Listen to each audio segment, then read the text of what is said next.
Okay, so welcome you all. Welcome our class 5th students to our sessions. And these sessions we have made on the basis of your book which you are studying in your class, that is Deutsch und Ich 2, and we'll cover all the chapters through these sessions for you. And today we are starting with Lektions 1. So first हम लोग grammar concepts करेंगे उस chapter के, और उसके बाद हम आपकी एक्सरसाइजेस करेंगे जो आपके बुक में है, right, from the course book as well as from the Arbeitsbuch. So पहले हम कॉन्सेप्ट समझेंगे और फिर हम बुक की एक्सरसाइजेस करेंगे. सो द फर्स्ट कॉन्सेप्ट जो आपके ग्रामर कॉन्सेप्ट, जो फर्स्ट ग्रामर कॉन्सेप्ट इस चैप्टर में आ रहा है, that is your verbs and your verbs कॉन्जुगेशंस.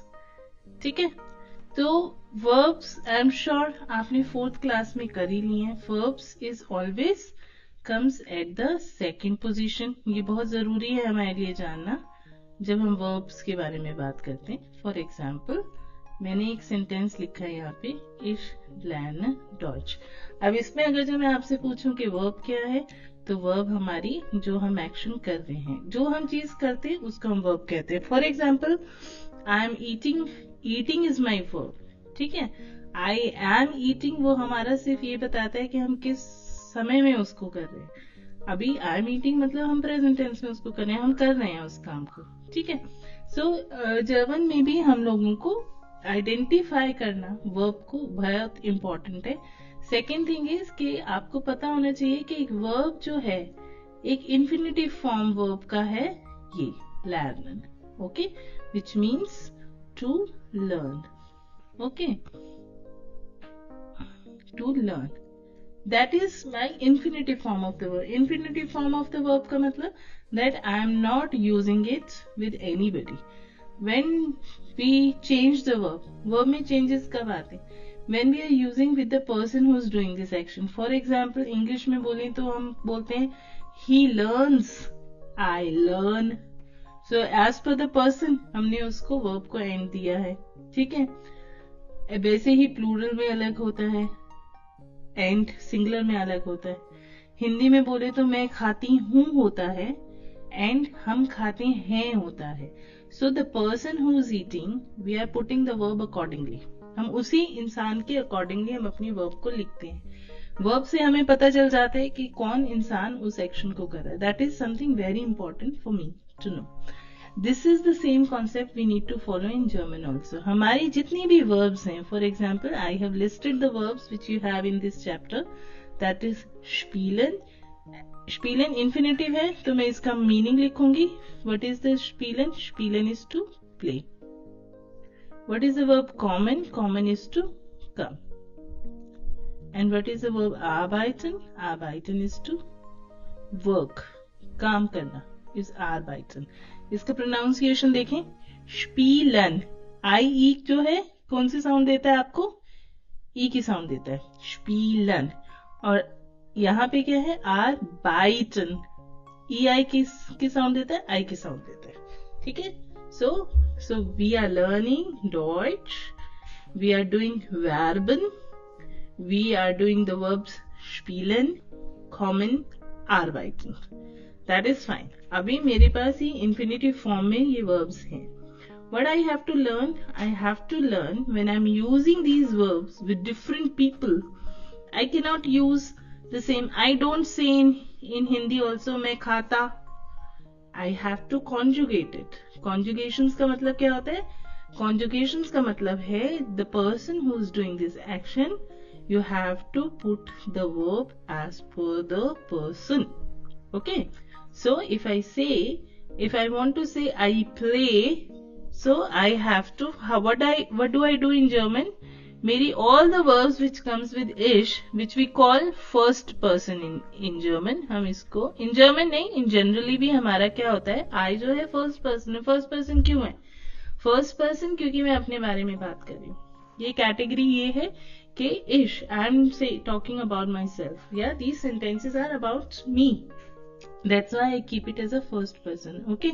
When my verb comes with first person in German, मेरी verb का ending है spiele. All the verbs I have written here are ending with a.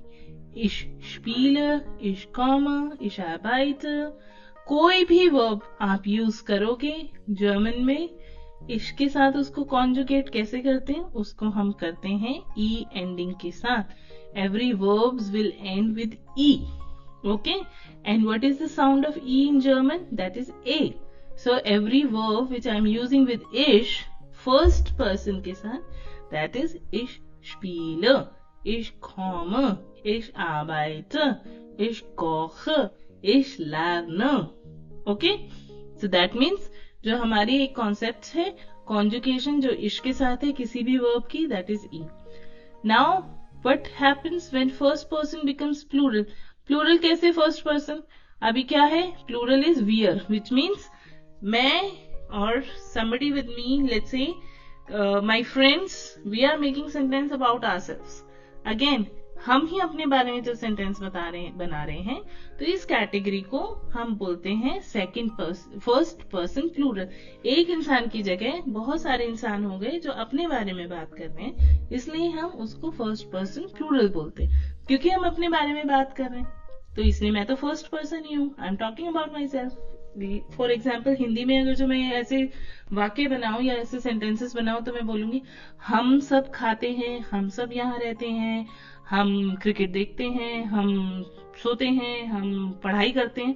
तो ये सारे सेंटेंसेस हैं, तो सिर्फ मेरे लिए नहीं, मैं अपने फ्रेंड्स के बारे में ये सेंटेंस बना रही हूँ, बट हम रेफर किसको कर रहे हैं, उस ग्रुप को कर रहे हैं जो अपने बारे में बात कर रहे हैं, इसीलिए वो प्लूरल है क्योंकि एक से ज्यादा है. And when I am talking about इश फर्स्ट पर्सन, तो मैं अपने बारे में बात करती हूँ. मैं जर्मन बोलती हूँ, मेरे को जर्मन पढ़ाना अच्छा लगता है और मुझे जर्मन बहुत पसंद है. तो ये मेरे अपने शब्द हैं, मेरे अपने वाक्य हैं, मेरे अपने सेंटेंसेस हैं which I am making for myself. That's why I am saying it's first person singular and first person plural. Now what happens again, अगर जो वर्ब आप यूज कर रहे हो फर्स्ट पर्सन के साथ, तो मेरी वर्ब एंडिंग है ई. बट जब मैं सेकेंड पर्सन प्लूरल के साथ इस वर्ब को, किसी भी वर्ब को यूज करती हूँ, मेरी every verb is ending with the E N. और you can say as an infinitive verb, जैसे हम होती है वर्ब उसको एज इट इज ही यूज करते हैं जब हम सेकेंड पर्सन प्लूरल के, फर्स्ट पर्सन प्लूरल के बारे में बात करें. गुड, ये बहुत इंपॉर्टेंट है और इसमें there is nothing to be confused about it. You are so used to it. When we are making sentences in Hindi or in English, we have to adjust the verb as per the person who is doing the action. If it's plural, जैसे मैंने आपको अभी बताया, मैं खाती हूँ और हम खाते हैं, even खाती हूँ खाते हैं, I have adjusted as per the person who is doing this action, right? The same logic we have to follow in German as well. Now I come to the second person. Second person क्यों? क्योंकि these are the sentence I am talking to somebody. It's a dialogue form. मैं किसी के साथ बात कर रही हूँ और उनके बारे में बात कर रही हूँ, उनसे बात कर रही हूँ. फॉर एग्जाम्पल, तुम कैसे हो, तुम कहाँ जा रहे हो, तुम कहाँ काम करते हो, तुम जर्मन बोलते हो या नहीं, तुम्हें जर्मन पसंद है. ये कैसे सेंटेंसेस हैं? These are the sentences which I am talking to somebody, right? I am talking to a person, I am talking to a person about him और about that person, right? So these sentences are meant for this person. Okay. So अब आपको this is also very clear when I am talking to a person. In Hindi also we have a form which is one is a very respectable way. For example, आप करके हम address करते हैं लोगों को, या फिर हम informal way में एक दूसरे से बात करते हैं जिसमें हम तू या तुम को यूज करते हैं, right? So this form which is do form is an informal form. मतलब जब हम किसी अपने फ्रेंड से बात करते हैं, हम हमेशा आप नहीं बात करते, हम उसको तू या तुम कहाँ जा रहे हो, तुम कहाँ रहते हो, राइट? तो बड़ा इनफॉर्मल कॉन्टेक्स्ट है, उसमें हम डू को यूज करते हैं. Okay, when I am using do addressing जो तू है या तुम है, what is my verb ending? My verb ending is st, which means if I'm talking to my friend, I'll say kommst du, spielst du, lernst du Deutsch? Yeah, sentences कहाँ होंगे? जब आप किसी से बात करते हो या तो आप सेंटेंस की बात कर रहे हो या फिर आप क्वेश्चंस पूछ रहे हो, इसी तरीके के सेंटेंसेस होंगे सेकंड पर्सन के साथ। तो so I'll say du liest, du lernst Deutsch, ich lerne auch Deutsch। ये सेंटेंस उस इंसान के बारे में है, that's why I am talking this as a second person. अगर जो सेकंड पर्सन एक ही नहीं है, more than one person I'm talking to, for example I have a friend and her friends and her friends, I'm talking to a lot of more than one person, so I'll address them with ihr, lernt ihr Deutsch, hört ihr Musik, do you learn German or do you listen music। लेकिन यहाँ पे एक नहीं है, you have multiple people, right, whom you are addressing informally, right, it's not one person। और यहाँ पे क्या है, we have only one person. Okay, so this is informal way. When we have आप फॉर्म दैट मीन्स जब भी मैं आप करके किसी को एड्रेस करी, so I will take a plural ending. Again हम लोगों की एन एंडिंग है, बेशक वो सिंगुलर आप हैं या फिर प्लूरल आप है। ऐसा नहीं है कि हम एक ही इंसान के साथ आप एड्रेस करके बात करते हैं। We can also talk to more than one और टू पीपल एज आप सभी खाना खा चुके हैं for example. So I have a formal way and also in singular and plural in both the way. अगर जो मुझे कहना है तुम सब खाना खा चुके हो, आई विल यूज ईयर। मेरे को कहना है तुम खाना खा चुके हो, आई विल से डू। अगर जो मैंने कहना है आप खाना खा चुकी हैं, आई विल से जी। एंड इफ आई हैव आप सब खाना खा चुके हैं, अगेन आई विल यूज जी। बट क्या है, यहाँ पे मेरा एस किसी भी जगह पे आएगा, it should be a capital S. Okay, it should be a capital one, sorry. Okay, and यहाँ पे भी even if I am using it in the middle of the sentence, then also मैं अगर जो आप वाला जी यूज कर रही हूँ, I have to use S as a capital. Now I come to the, so they both are second person। ये तो बहुत क्लियर है, सेकंड पर्सन में बात करें क्योंकि हम किसी से बात कर रहे हैं। So we address them as a do or z and we put this as a category of second person। Second person singular is do and z, second person plural is ear and z। अब now I have a category of third person। Third person कौन लोग हैं? Third person वो लोग हैं जिनके बारे में आप बात कर रहे हैं, but those people are not present there, you're talking about them। For example, I'm talking to a friend of mine and saying how is your brother, the brother is not present there, right, but I'm talking about him, that means this person is a second person। मैं बात कर रही हूँ किसी से, that is a second person। मेरा do और to या तुम के कॉन्टेक्स्ट में बात हो रही है, लेकिन मैं उनके बारे में नहीं बात कर रही हूँ। जो मैं उनके बारे में बात कर रही हूँ तो आई यूज डू फॉर्म, तुम कैसी हो, आप कैसी हो। पर यहाँ पे इन थर्ड पर्सन कैटेगरी मैं किसी और के बारे में बात कर रही हूँ, लेकिन वो इंसान नहीं है। अगर जो वो इंसान वहां प्रेजेंट नहीं है और वो एक मैस्कुलिन है, आई यूज एर। If it's a neutral context, किसी न्यूट्रल चीज के बारे में बात कर रही हूँ मैं, आई यूज एस। If I am talking about a girl, I use शी, दैट इज जी, this is a small one.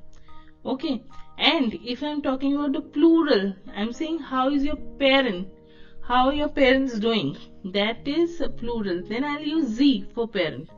अगर जो मैं पूछ रही हूँ किसी से कि how are your friends, so then also I'll use Z, that is they, right, how are they doing, that is Z। Okay, and what is the context when I'm using a third person? T मुझे use करना है verb के साथ, verb के ending मुझे हमेशा, for example, lernt Deutsch।